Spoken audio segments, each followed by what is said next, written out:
the tapes only available for online classes too? Or So far, yes, but I can probably make them available. It's all experimental. Okay. So, add two more. So that's a total of 6 you get to add. Pretty amazing. Pretty amazing. Okay. I need to note that on my records. Of course, I'm sure you guys will remind me. All right. So, last time we started talking about early Christian architecture, right? And we began to look at this PowerPoint, but before we do that, I would like to call your attention to your very own Blackboard page, which is section 2, and to remind you that you now have at your disposal all of the components of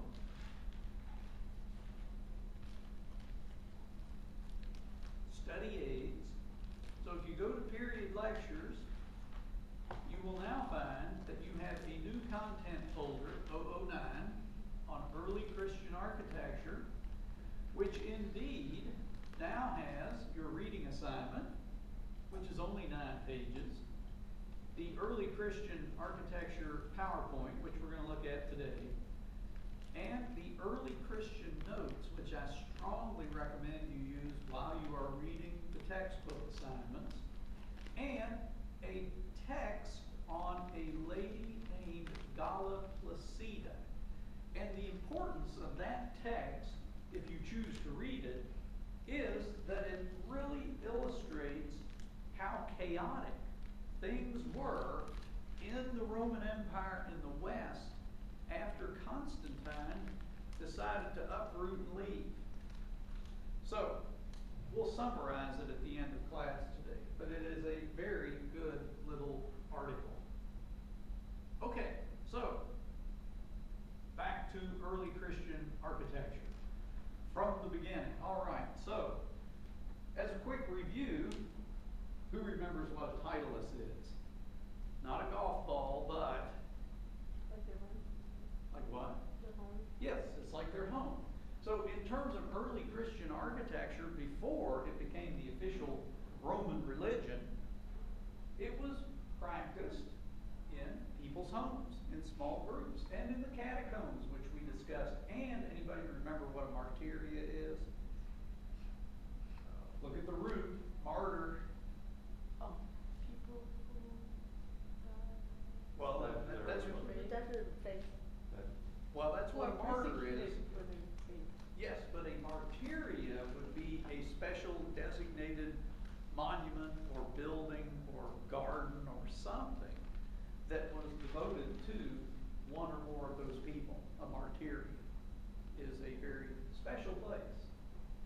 Okay, so we discussed in some detail last class all of the background about the Roman Empire, about the rites and ritual of Christianity, in particular the Christian Mass.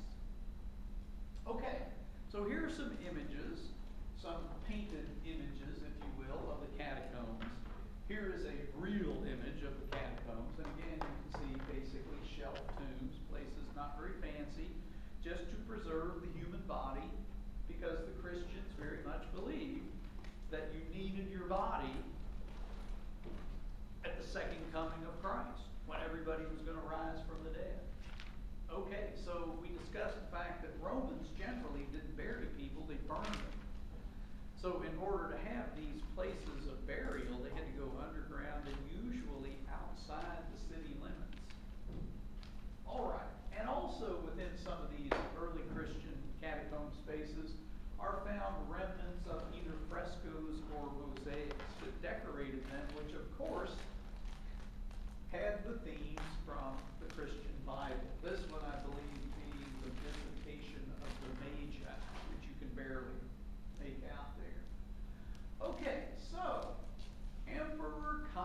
Constantine, the guy who created the beginning of the end for the Roman Empire in the West. And we'll talk a little bit about that today.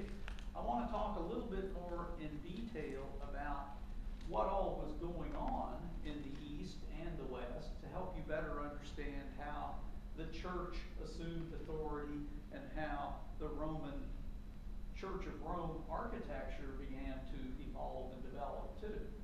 But okay, so one of the first things, 313, the Edict of Milan is issued by Constantine. And what that did essentially was made Christianity legal to practice in the Roman Empire. It wasn't until about 330 AD that he decided to up and move the capital of the Roman Empire from Rome to Byzantium, present-day Istanbul in Turkey, and rename it after himself, Constantinople. So when that happened in 330, it wasn't long after that that things really began to deteriorate in Rome and the empire in the West. Okay, so we want to talk about new forms in architecture. Well, they're new forms for the Christians, but they're old forms for the Romans. Now, when the Roman Empire essentially adopted Christianity as its official religion, you have to understand that they were all into ceremony and pomp and circumstance. And so, having your main ritual, the Christian Mass, being celebrated in little places, apartments and houses, no, we can't do that. We're the Romans. And the emperor's involved. We need big places. So this is the beginning of the adoption and transformation of what had been the Roman meeting hall or the Roman basilica as a building type into the Christian church. Because it was big. And it was big enough to hold lots of people and be fancy and pompous and circumstantial enough for the emperor to participate. So, we're going to talk about those forms of the Roman Basilica and how essentially the Romans Romanized Christianity, but in effect, too, the Christians Christianized Rome. And here's one of the big ideas to try to understand. The Christian Mass, the bullet says it evolved as an indoor event. Unlike religious ceremonies of the ancient Greeks or the Romans that usually occurred outside, slaughtering animals, reading livers, things of that nature, all of a sudden we have a religion that has an indoor event. And as we discussed the other day, it was based on a meal, essentially. The reenactment of the Last Supper. I mean, some people like to dine al fresco. I do that too. I like my front porch. But traditionally, eating is an indoor event. So the fact that the Mass, the major ritual of the Christians, was an indoor event, and the fact that Roman architecture emphasized interior spaces, a hand-in-glove relationship began to develop between Christians and Roman architecture. Okay, so in Rome, when Constantine gets on board, two major churches develop. One being called San Giovanni in Laterno, or today called the Lateran Church, which is the oldest Christian major church, and then Old St. Peter's, which is the most important, but notice it says Old St. Peter's. Well, that implies, and rightfully so, that there's a new St. Peter's. And there is a new St. Peter's. If you go to Rome today, there's St. Peter's. It's new. It's not the original St. Peter's. Why? Because the Catholic Church tore down the old St. Peter's back in the 16th century to build a new one. So they set historic preservation back thousands of years, tearing down that building, which was, it was only 1,200 years old, give or take. Why would they want to tear it down? Well, the truth is that they did. And it's important to understand why they did. And it had to do with the land that it was built on. Now, it says Old St. Peter's. Now, do you guys know who St. Peter was? He was like the first head of the Christian church. And Christ appointed him, you know, you are my rock, and upon this rock I shall build my church. That deal. Well, okay. So all that happened in the Middle East, right? So this is Rome. Well, believe it or not, St. Peter ended up in Rome. He was crucified in Rome and buried in Rome. And supposedly where this old St. Peter's church was built was on the site where St. Peter was buried. Well, it became hallowed sacred ground. So it was so important that the Christians didn't want to have a new church somewhere else. So they tore down the old St. Peter's and built the new St. Peter's right on top of where old St. Peter's was. Well, they tore down the most important early Christian church. The reason that it was the most important church is when you look at the Lateran church versus old St. Peter's, the Lateran church was initially one of Constantine's palaces that he gave to the Christians to say, this is where we can hold a good mass. And it ultimately got remodeled and redecorated and parts of it torn down. As a matter of fact, today, even though the Lateran Church is considered the first and the oldest Christian church under Roman authority, what's there today is not what was there initially. However, Old St. Peter's was built as a new building from scratch. And it's the first church that really incorporated all of these parts in a way that the Christians used them as opposed to the way the Romans used them. So it was very important historically. Of course, it got torn down. Now, it was assumed for all those hundreds of years that yes, that's where St. Peter was buried. But nobody knew for sure. And it used to be the practice that all of the popes, when they died, got buried underneath St. Peter's church to be closer to St. Peter.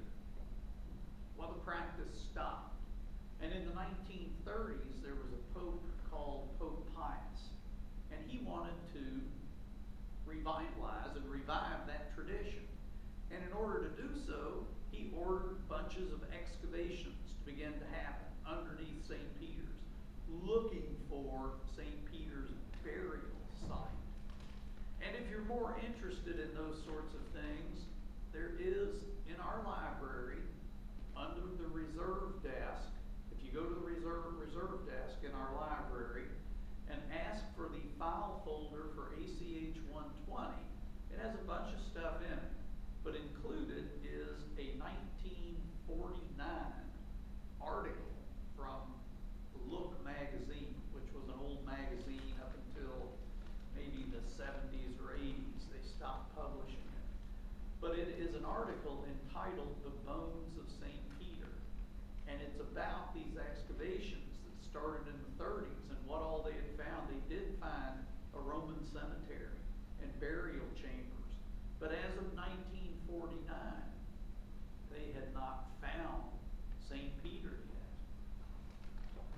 But rest assured, they ultimately did, in the mid-60s, they did find the bones of St. Peter.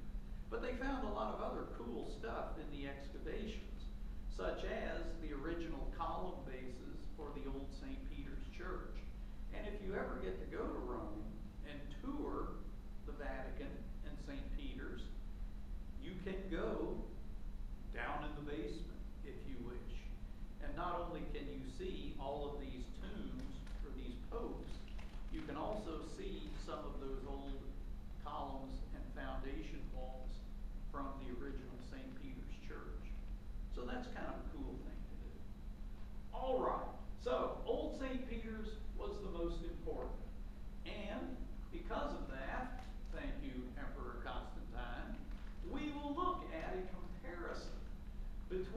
a plan of a Roman basilica and a plan of how the Christians began to change that. And you'll notice the major difference, because we've got the narthex, the nave, the apse, the side aisles.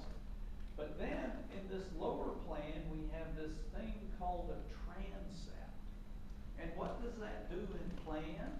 It makes the Roman basilica look like a cross.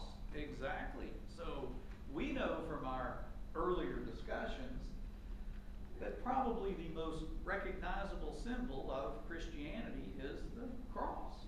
So that automatically Christianizes it to a degree. But let's talk about these other components. A narthex is basically a vestibule, a gathering area. And in the Roman Empire period, whoever was going to be using this meeting building, the basilica, whether it was a Roman consul or a Roman judge or somebody, they would come in with their entourage and gather in the narthex. And then they would process down the main nave to the apse, where there would be seating for them, and they would very ceremoniously turn and sit to begin to conduct whatever business they were going to conduct. And of course, all the people were there in the side aisles and the naves, and they filled the space. Well,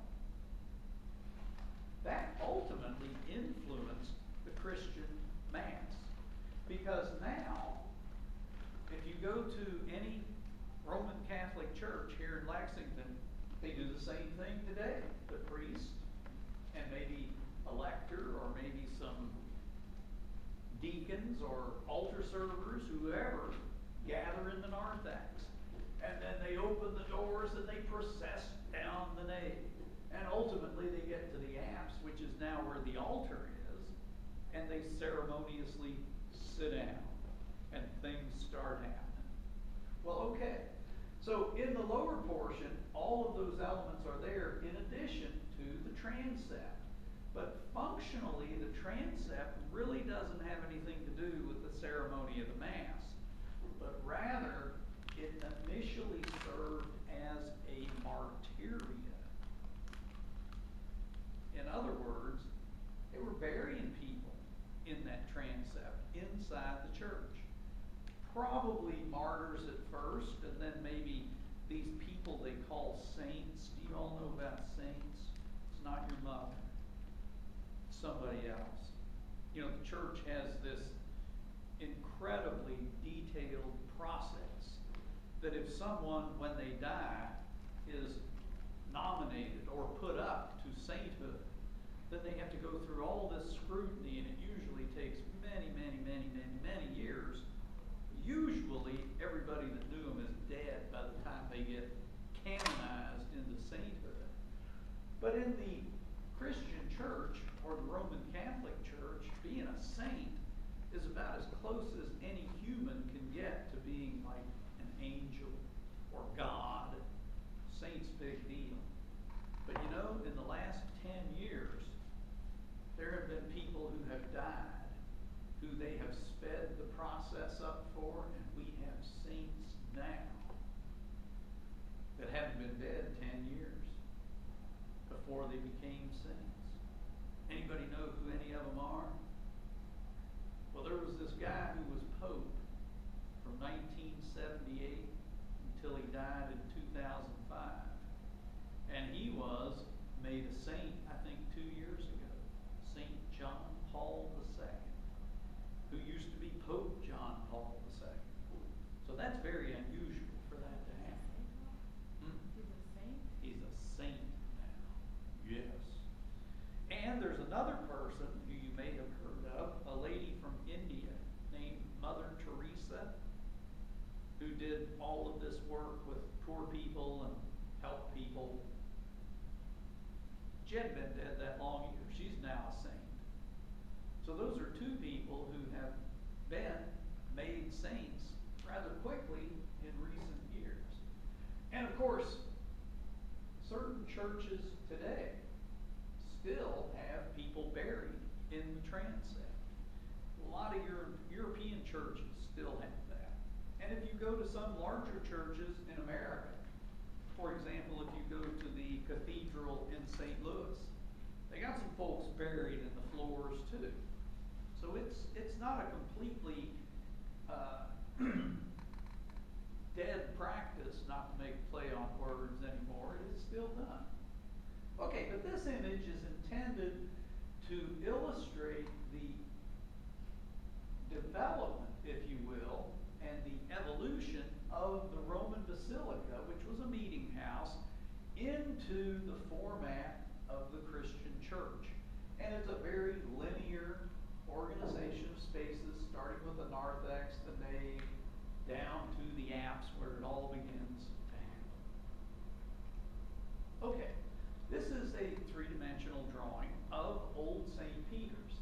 And there is another element that was added that wasn't on that plan, and that was this thing called the atrium, this open courtyard at the entryway into the church that usually would have a fountain or a well in it.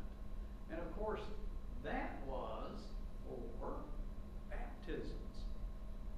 Now, why do we get baptized as Christians?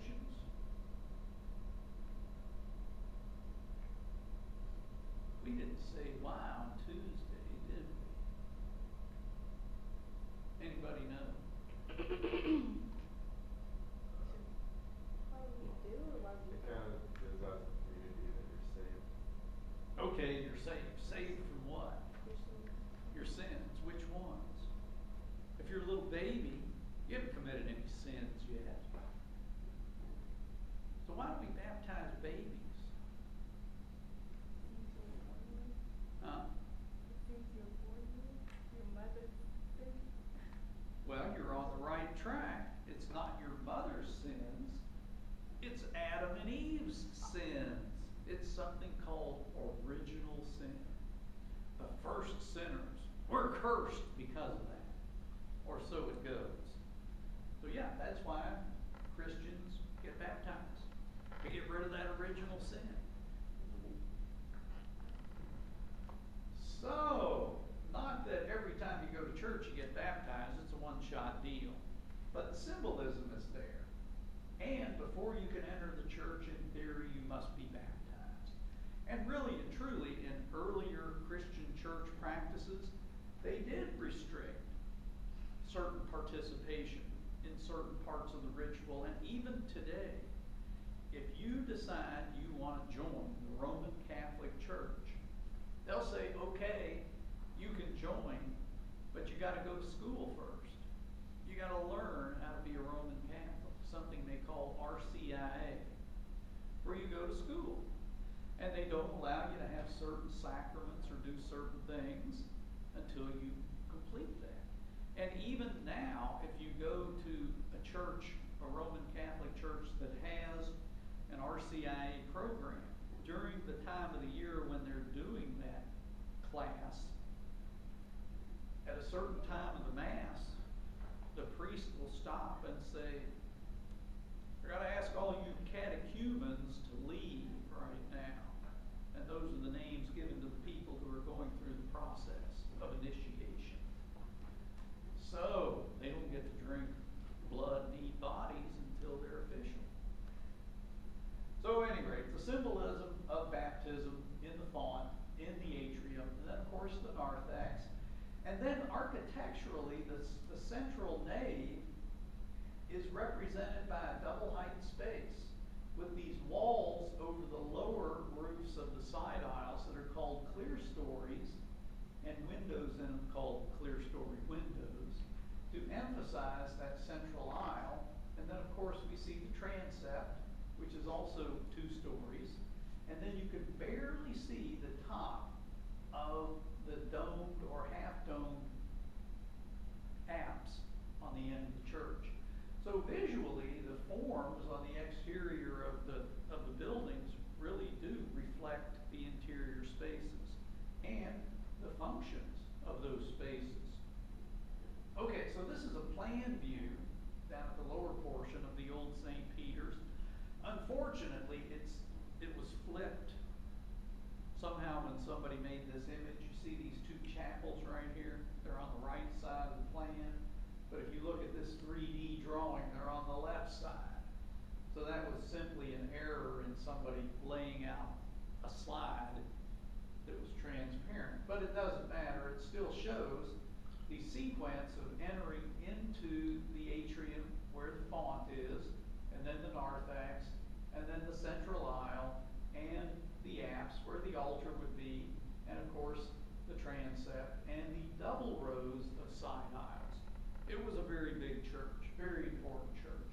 And then there is a more stylized three-dimensional drawing with labels for all those elements, like the fountain, the atrium, the narthex, the side aisles, the clear story windows, the apse, and the transept.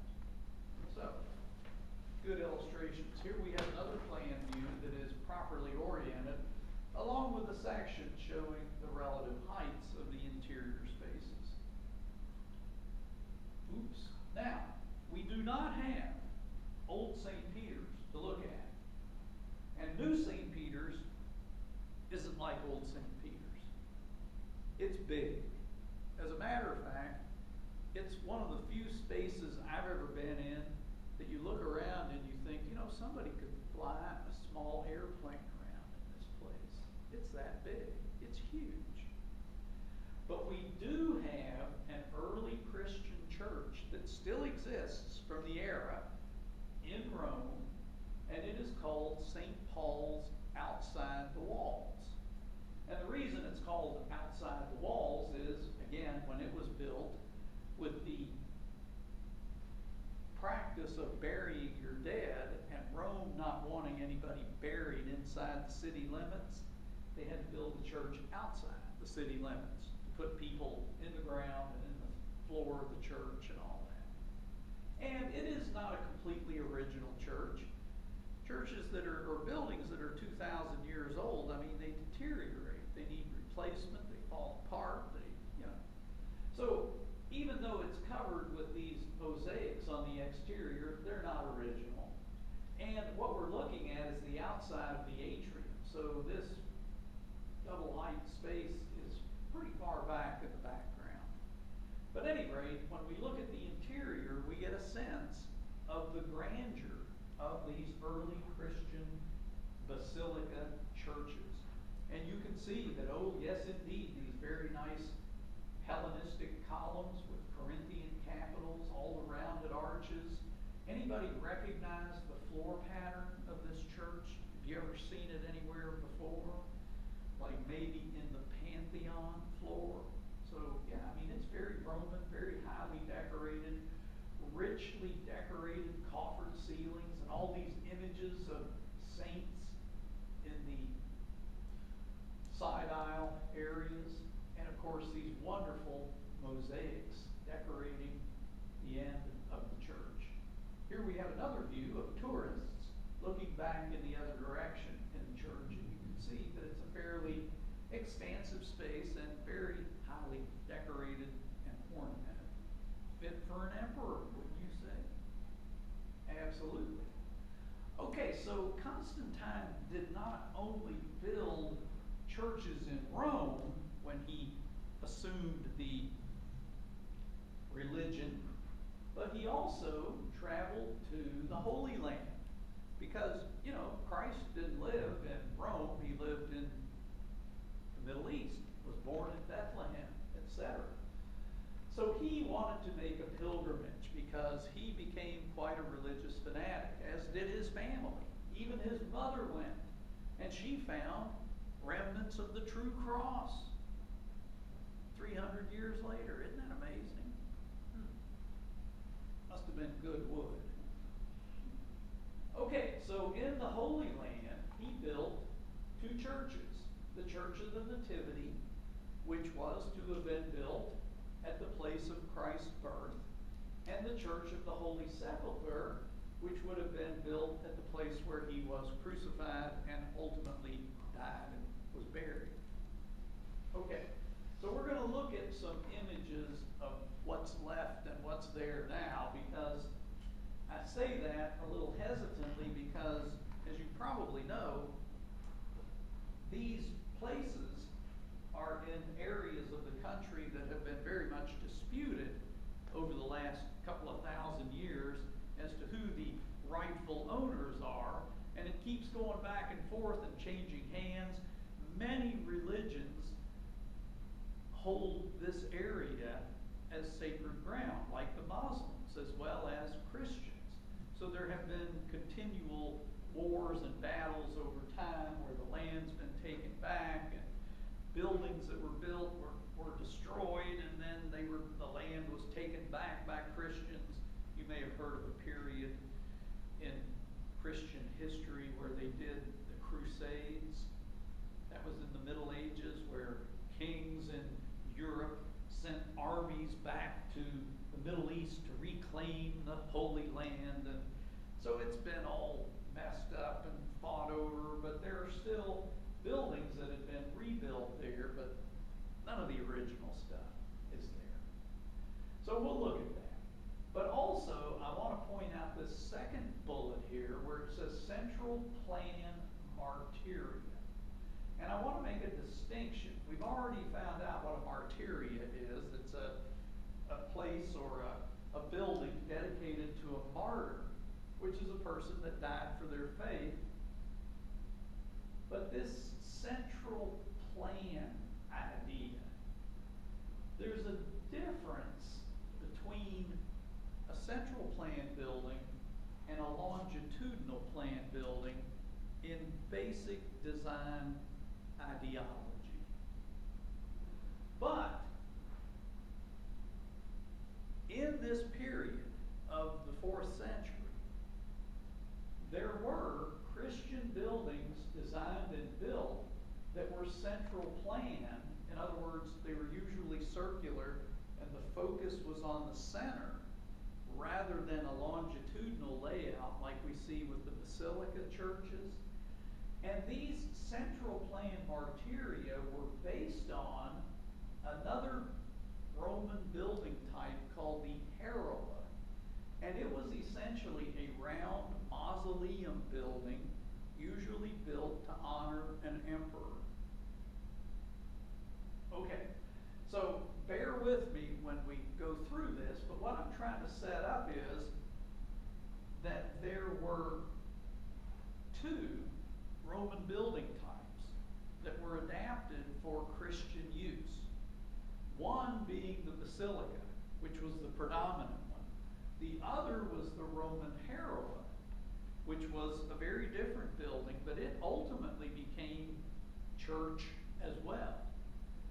So it started a debate that has gone on for many, many, many centuries about which is more important or appropriate, a central plan martyria church or a longitudinal plan basilica church. Which one's right?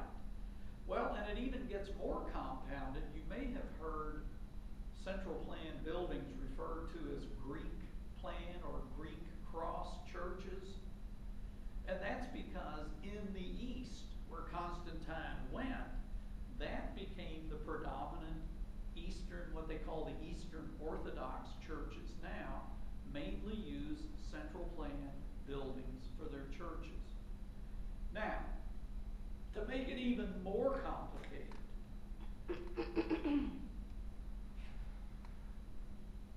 we've had one timeline already where we've talked about the fall of the Roman Empire, and then the Dark Ages, and then the Middle Ages. And it wasn't until, the 15th century, the period of the Renaissance, where Western Europe finally begins to get their act together again and becomes a more civilized and better economy. Well, while all of that decline was happening in the West, the fall of the Roman Empire happening, in the East, in Constantinople, things were great. They had a great economy.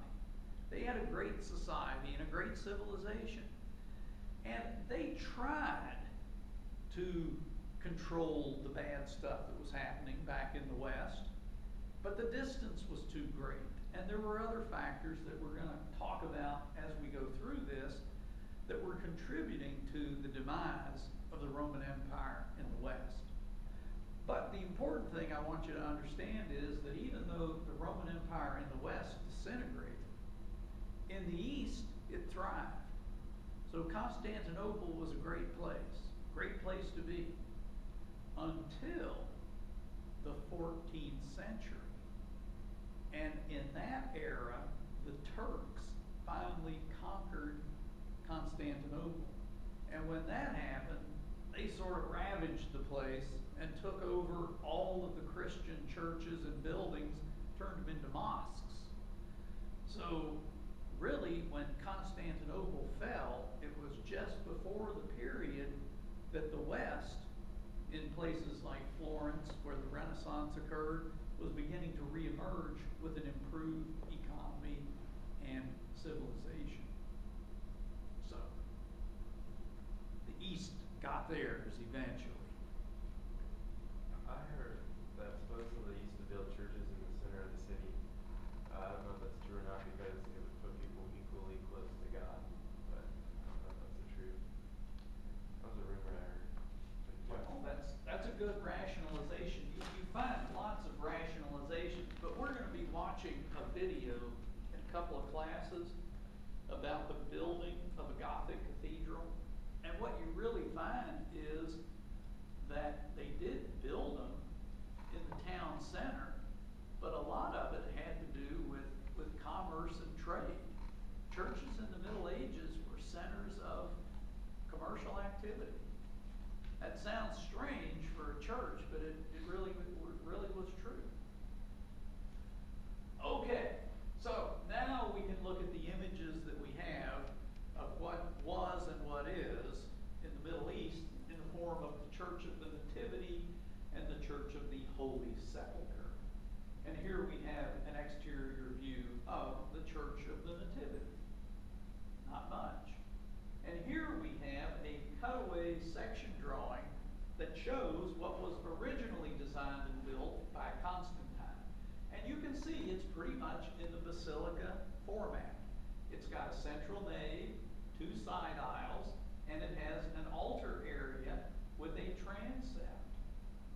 So that's all happening there. And in this spot is allegedly over where the nativity, where Christ was born. I guess where the stable was and where the manger was, in this commemorative spot right here. And you'll also notice these funky looking silver lanterns and candles hanging around by chains. And those are referred to as icons. And they are a product of the Eastern Orthodox Church, which, when the East and West split in those periods of the Middle Ages, when Constantinople was still thriving, they had a person who was considered the head of their church, and they called him the Patriarch of Constantinople. And ultimately, the split between East and West got greater and greater and greater, and now, well, and they developed these icons and other forms of ritual and worship, and symbols of ritual and worship, I should say. But today, there's still a split between the Eastern Orthodox Church and the Roman Catholic Church in the West. They sort of recognize one another, but it's presumed that the Pope in Rome is a higher authority than the Patriarch of Constantinople.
4th century, long time ago.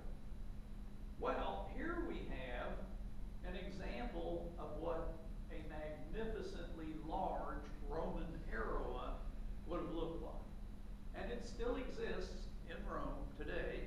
It was originally the mausoleum for the Emperor Hadrian from back around the 2nd century AD. And it ultimately was taken over by the church, and at different times through the church history, they used it as a fortress for the Pope in wartime and in case there were invasions. But you have to understand that up until the 19th century, the church still owned quite a bit of land in Italy. You know, the papal states, they call them. So they were a formidable force in terms of land holdings to be reckoned with all throughout the Middle Ages and up until not that long ago. So here we have an aerial view showing here the remains or ruins of a mausoleum dedicated to Augustus. So the big picture here is they were circular buildings. Well, here we have a building called Santa Constanza. Now, this gal Constanza, who became a saint, because Santa is saint either in Italian or Latin, but this Constanza was Emperor Constantine's daughter. She became a saint. Isn't that amazing? It's good to be the emperor. Good to be the emperor's daughter. So if you think about that logically, she was a royal person. So when she died, she was going to have this royal burial memorial. Well, she was a saint. It became a church. And in this drawing, we can see the circular plan of the building. And look at this, a narthex. So an entry vestibule. And the altar in the center, which would have been, I guess, originally where the dedication or monument or maybe even remnants of the body of the deceased would be, is where they placed the altar. And notice these pairs of columns that sort of surround that altar. And it creates an outer space called the ambulatory, which is sort of like the aisles in a longitudinal plan basilica church. So it begins to cloud the issue about architectural form. I mean, this is a totally different approach. A central plan building or church means the emphasis is on the center. So the altar, being the most important part of a Christian church, is right in the center. And people surround it. Well, as I say, it's set up a basis for debate for thousands of years about which is more appropriate. The longitudinal plan of the basilica or the central plan of the old Roman harem. Oh well. The section drawing here shows the altar in the center. Here's that ambulatory that we see in plan, and you'll notice it's got an arched opening here and over here, so it sort of encircles that area where those paired columns are around the altar. But in that central space, notice it's a double height space. It goes up much taller. It has clear story windows in it. So it's all sort of parallel to what the basilica plan churches were. It's just that it's circular. And here's an interior view. And you can see this ambulatory has that barrel vaulted ceiling with all those wonderful mosaic decorations in the ceiling. And you can kind of see through this arch, you get a view, of one of the clear story windows. And even catch a little glimpse of the altar there on the left. So it's a very different arrangement for a Christian church. But, as I said, the Orthodox Church in the East adopted the central plan church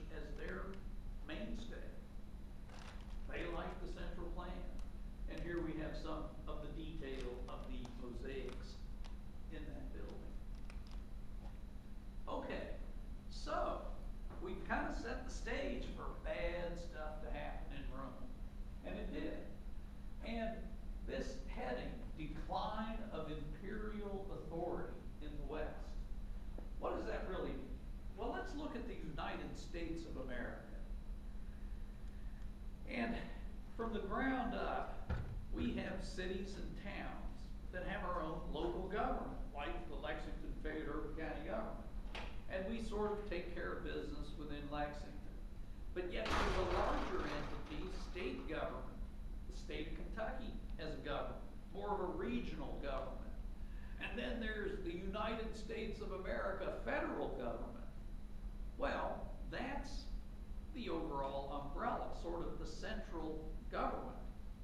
Well, this is more like the US of A, central government, goes away. And when that happens, there's a lot of, well, understandably, there's a lot of chaos and a lot of fear.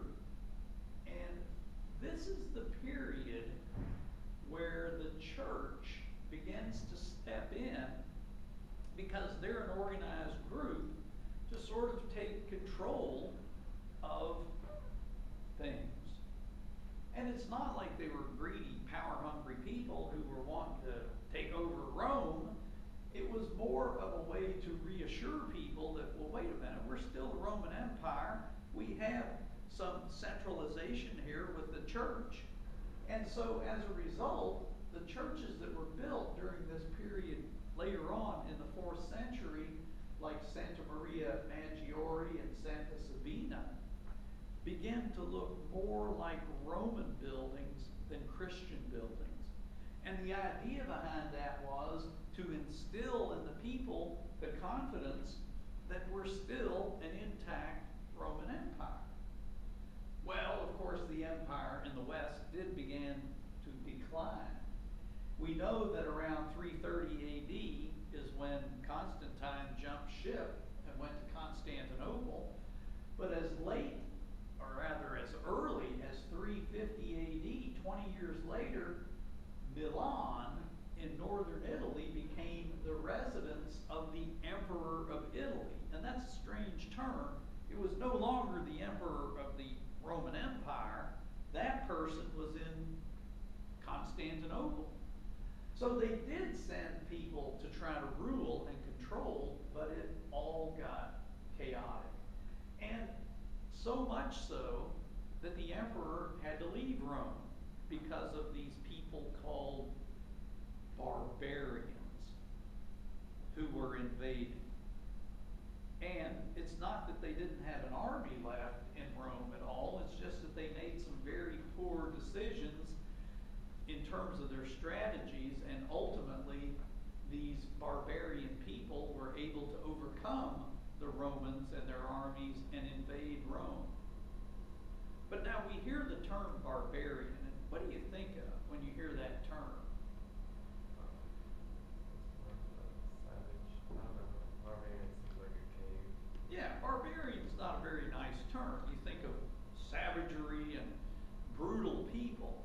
But these people they called barbarians were from the areas of Europe just north of Italy and over into what we would call the Slovakian regions.